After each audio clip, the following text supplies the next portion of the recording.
Actors, we've all got issues, so let's talk about them. You're listening to Actors with Issues, a self-help podcast for actors by actors. Hello, ladies, gents, and non-binary friends, and welcome back to another episode of Actors with Issues, the self-help podcast for actors by actors. Featuring special guests from TV, film, and Broadway, we take a deep dive into the world of entertainment and discuss what it means to be an actor today. I am your host, Juan Ayala, and today we are joined by an actress, singer, writer, and producer you've seen in Blumhouse Studios' They, Them, Dangerous Liaisons, and recently wrapping up her performances at the Tank in New York City for her one-woman play, Lili, Darwin Del Fabro. Welcome to the show. Thank you so much for being here. No, thanks for having me. So, born and raised in Brazil, I read that you were very involved in the arts as a kid. How important was it for you to have that artistic outlet at such a young age, compared to other artists who maybe discover that much later? I think it was because of my parents. My mother and father were models, and then they transitioned to become actors. My dad ended up going to physical education and working with autistic kids, but my mother did a career with acting. So I grow with that artistic freedom, and so there was no other way. I tried to escape a little, but it was there since I was born. With many, you sort of have your hands in many different aspects of the industry. Some folks want to be an actor, and that's kind of where they stay. That's all they want to do. But you've written, you've produced your own work. You're an entrepreneur. You have, you do film and television, concerts, albums. What, where does that drive come from to not just perform, but to also create your own work? And what advice do you have for any young performers who maybe have been told, hey, you should write something or produce your own work, and they don't really know where to start?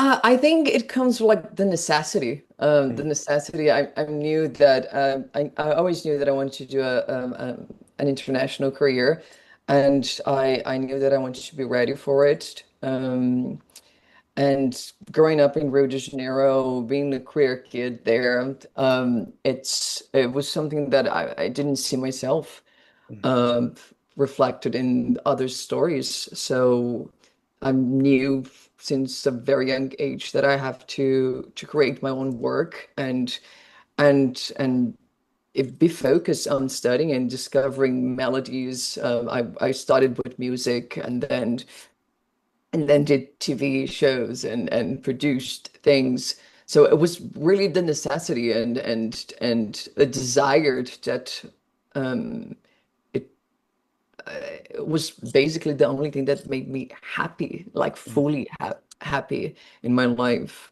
Um, and and because I started very young and having a lot of freedom because I was raised by amazing parents, um, I I I discovered that was never enough. So from singing, then became acting, and then producing, and then studios with voice recordings Mm, and writing, and then anyway. So I keep wanted to expand more and more. I mm. think we're in a moment where there's so many options out there, and you need to touch all of that and try as much as possible be a better artist, but also at the end of the day a better human being.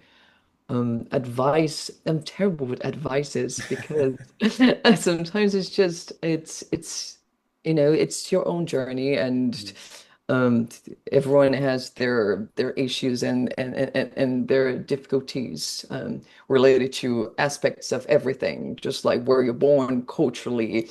Um, and anyway, I just say just try to, as much as possible, be guided by others, but uh, search always happiness and the uniqueness of your work Mm. and what what will make you happy, or at least move to the next day with that smile on your face. And I'm curious, early on, did anyone serve as a mentor for you or sort of a guiding light that you could go to for advice, for guidance, and how do you think your journey would have been different had you not had that person? I had many mentors, especially because I navigated through all of this different places as a singer, as a writer, as an actor. I think the main mentors are my family, my father and mother, who gave me the support to, you know, go be yourself, and we're here. But I don't know, right now I feel just as a writer, I do not share much of my work with others. My process is very um alone, and you probably I'm not I have friends who work and love to show the work and read and develop with other friends. I'm kind of a little more private. I have one mentor that I really trust, and and he was very important since the beginning of my arrival in New York 10 years ago when I did Portuguese literature, but I couldn't speak a word of English when I moved here. And so when I started writing, I needed that mentorship and that confidence. And I think mentors are very important when they they see you not at this moment, but 10 years from now, and understand that there is a growth, and it's worth it investing and nurture that artist. I don't know if I answered your question, but No, you but yeah. did. Yeah, yeah. Yeah, I find that, a recurring theme on the show after all these years has really been actually touching on a few things that you talked about with in terms of, creating your own work and that it has to be personal to you. Don't write something just because your manager says you should write something. Write it because you have a story to tell, you know? And with mentorship, I mean, that's kind of one of my first, whenever a young actor, on like Reddit or a Facebook group or something like that asked like, oh, like I just moved to LA from, somewhere else. What should I do? And it's like you need to get in an acting class, meet other young actors who are just like you, and sort of build your little community and find a mentor, someone Mhm. who you aspire to be like, whose career path you want to maybe be similar to, and just because this can be a very lonely industry, it's Yeah, there's and that competitiveness that people put on it, and I feel like it's not that competitive. but I embrace the loneliness as well, Hmm. because there's something about the growth of discovering yourself. Hmm. I transitioned 2 years ago. I paused everything, and even though you're surrounded by family and friends, and I always had the support, there are some moments that you need to look at yourself Hmm. and find those pleasures, and I think I became a much better writer and performer where I started to find that happiness in places where I didn't have to have the approval of others. Of course, I love when people like my work, Hmm. but it sometimes it's deeper, and you only can do that um, when by yourself and looking your work and seeing, I think this is good for now, for this moment, for this journey that I am. Opinions, we're always going to have a lot of opinions. We're in the world where everyone wants to be smart and try to prove you that they have the smartest opinion ever. And because I think I write and I believe there are there's no wrong draft. There's Hmm. only different versions of it, and the question is, what version do you want to tell? Why now? And how proud you will be of that material that you're putting there.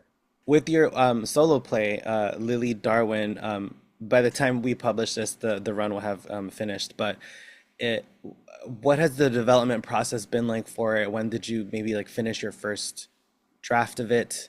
And then sort of what was the process to get it to where it is today, up on stage in New York now? So I have been in contact with the Diaries of Lili since I was 13. Wow. Um, yeah, I couldn't speak a word of English then, but that title, when I got the diary in Brazil, called Man into Woman, it really spoke to me. And I created a play in Brazil talking about Lili, Ina Wagner, and Gerda, which people really know more internationally with the movie Danish Girl. Mm, Um, but I did a version of that, and then right after that, I was 13. It's just like it's just crazy to think about writing a play when I was 14 in Brazil, the place that most killed trans women in the world, and I was there talking about this. It's just beautiful. And I tried to do versions of here. I did an adaptation, but it always felt a little incomplete to mm, me, that story. So 2 years ago, when I paused everything, I stopped acting and writing to to take care of my own transition. I did 7 surgeries in 2 years, and in those 7 surgeries, the recovery time, I started to look back at that diary and said, what if I intertwined with my experience, because mm, so much was so close and still so fresh to me about Lily Elb's life, that I wanted to do something different and very unique where no one could write it. So that's why I call Lily Darwin, and it took the main draft. I write very fast, mm, actually. I'm not that kind of writer that said, "Oh no, it took me 6 years to write this." No, I wrote this play in 2 weeks. I wow. usually my the way that I work is I do a lot of research. I can do researches for like 4 years, but when I state to really write, it's fast. And then of course, there's some, editings and discovering in the process of rehearsing with Megan Finn, which is the director for this play, and she was amazing. Mm, And but the main skeleton of my play, I wrote in 2 weeks based on 10 years of holding something that I really wanted to tell. yeah. And during this process of not just developing it itself, but now doing it on stage for its run at the Tank here in New York, what have you learned from this experience? What have you taken away? What would you say is like the biggest thing you're leaving this experience having learned or realized? So many things. I'm just like I'm so I'm so proud of, and because everything's so recent, and it's just Mm, like I arrived in New York, and then we had I hate to talk about politics, but Trump elected, and then there's mm, only two genders. And I was like, what am I doing with my time, with my art, with my mm, artistry? And I'm very proud, and I think I will be even more proud in 10 years from now to look back at 2025 and do what I love most, and telling stories and hoping that people would sympathize with. And it was a surprise. It was a learning experience. I love being on stage. I was missing so much, and it's so rewarding when you're actually playing a material that you can express so much. And we received so many beautiful responses to it. I was not expecting that much.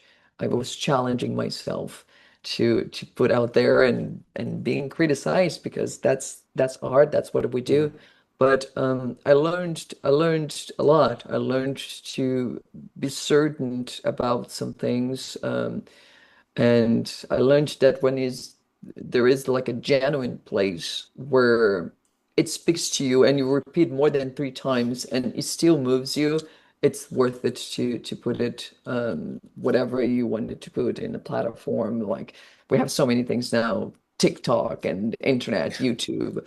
I see that if you repeat something more than 3 times and it really touches you and you still can bring back those memories, it's worth it to share with the world. And that's what I learned. I think that um the beauty and the power of any artistry. It's to be very truthful.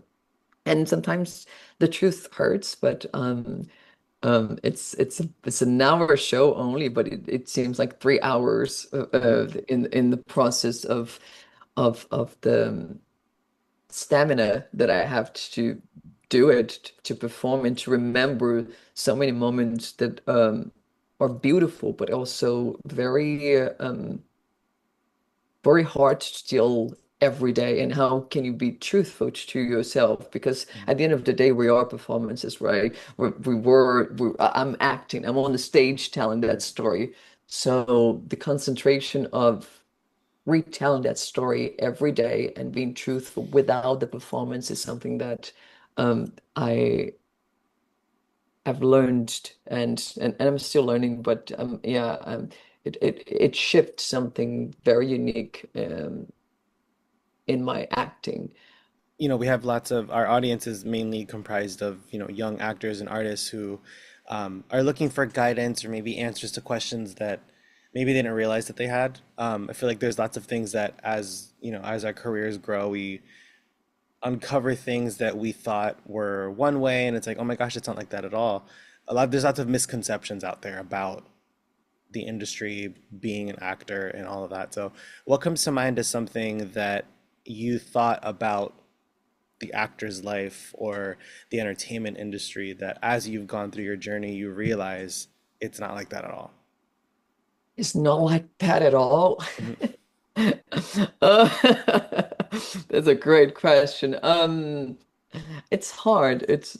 Nothing is like that at all for me. Right. As a trans woman, it's just like everything's hard Mhm. and it's not easy and it's not the glamour that people think. And we know that conversation. We heard that for many actors. But the truth is just like I'm still here doing it and nothing gives me more pleasure than doing what I do.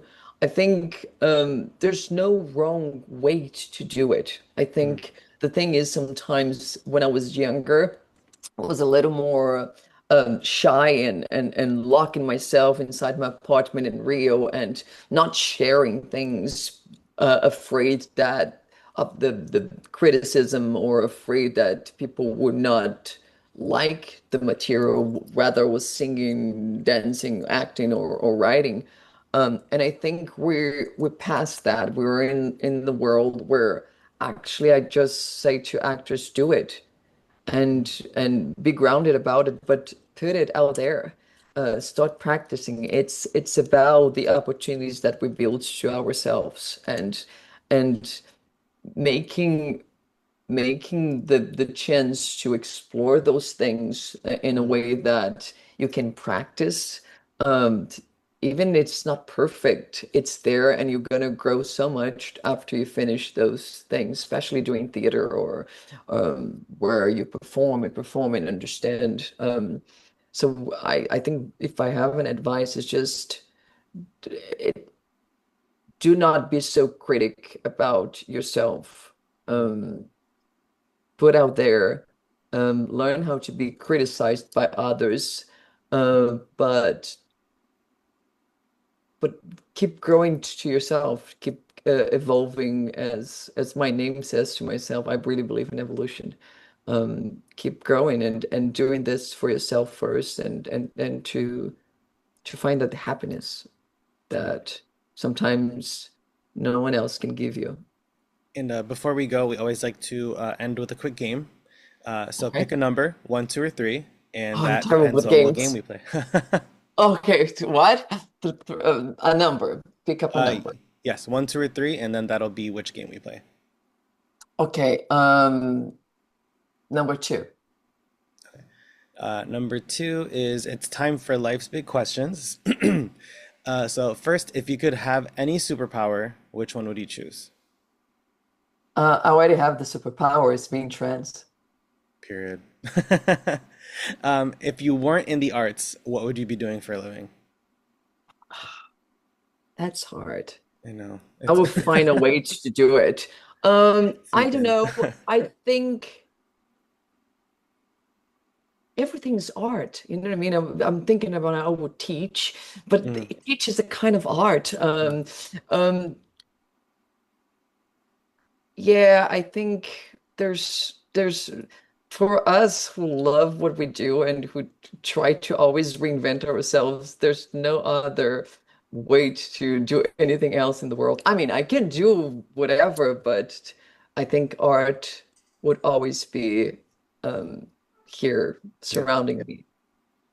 What's your favorite way to consume art? Going to the movies, watching TV, concerts, museums, All of it. all I of it. loved all of it. I think just like we need to consume art in Yeah. all spectrums. I think you need to go to see a play, museums, movies, and your phone and watching YouTube. I think just my father had I have a brother, a half brother who is a doctor, and it was so hard for him, just like the whole graduation and the hard work that he Mhm. put it to become a great doctor today. I always say just like do the same, put it the hours on your research and your studies. So there's not only one thing, watch everything. Um, and go also live a little, just Yeah. being on the streets. I'm in New York, just like go see around, noticing people, Mhm. and there's art for you. Yeah. I always tell actors, people watching is like research. Yeah, You see how absolutely. people walk, how they talk, and their mannerisms, and it's like that's a character. That's somebody you can pull inspiration from later, you know? Yes. What is the last film you saw in theaters? Shame on the last the last movie that I saw in theaters, I'm gonna be honest. I love horror. Oh, Um me too. and I have a friend, Anna Laurie, she did what you did last summer. Oh, yeah, yeah, yeah. That's the last movie that I watched. I usually when I'm doing plays, I kind of try to avoid a little going to the theater Mhm. and watching things, but um she's a friend that I adored and we worked together on They Them, Mhm. and I went to see her. Yeah, that's Yeah. the last movie. Yeah. That was the original is one of my favorite horror movies growing up. So I it's know, it's I just haven't like seen the new so. one. I'm so sad, but there's so much to watch lately. Like I saw Superman like weeks after it came out because there's just so many movies out right now that it's like I can't find the time to watch I everything. know. So Yes. hard. I have to catch up after now. This is the last week of the play, and then I go back to Yeah. see all the shows and all the movies around. What movie never fails to make you laugh? What movie never failed? Um, I'm a drama girl. But I know. Um, Again, I love a bad horror movie. It just like nothing gives me more pleasure. I try to bring my friends to watch like horror movies with me, and Uh, they just like, Darwin, you're so smart, and you just like love this. This movie is so bad. I was like, yes, that's the reason why I am here. That's my popcorn. That's uh, my so the less I don't know. yeah. Uh, Texas Chainsaw Massacre, or just what you did last summer, or I Yeah. don't know, For me, Scream. Scream is one of like the funniest Scream, horror movies exactly. ever. Scream is just So like that's the it's so silly. yeah, but still, So good. it's meant to do Yeah. exactly like that, and yeah, I love it. Yeah. And lastly, in 10 words or less, what advice would you give to a young actor? Sorry, can you repeat again the question? Yeah. In 10 words or less, what advice would you give to a young actor? Just be authentic to your true self and try to be surrounded by love. Mhm.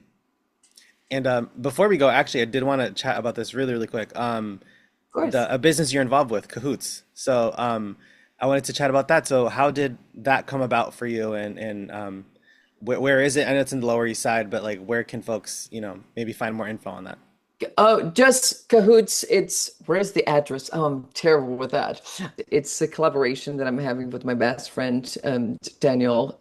We wanted a place where we can really build a community and bring writers to write, which is Mhm. very rare in New York. Because sometimes I love to write outside my house, and it's hard sometimes to find places that you can actually work there.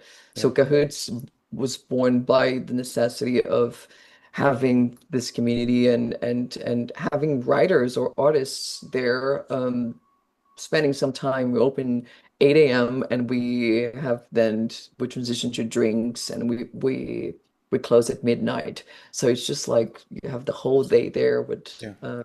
with art and surrounded by, I hope, a community that will embrace the creativity of just creating art. Awesome. Thank you so much, Darwin, for taking the time to chat with us today. If Thank folks you. want to give you a follow on social media anywhere, where can they find you? I'm all over. It's just Google my name, Darwin Del Fabro. I'm on Spotify with my music. My website is Darwin Del Fabro, so it's easy to find. And on Instagram, I'm on Instagram and TikTok and all of the platforms. Thanks for joining us. Actors with Issues is hosted and produced by Juan Ayala. If you enjoyed today's episode, subscribe to our YouTube channel or on the podcast platform you're listening to. Visit actorswithissues.com for exclusive news and reviews, and give us a follow on Instagram and TikTok at Actors with Issues.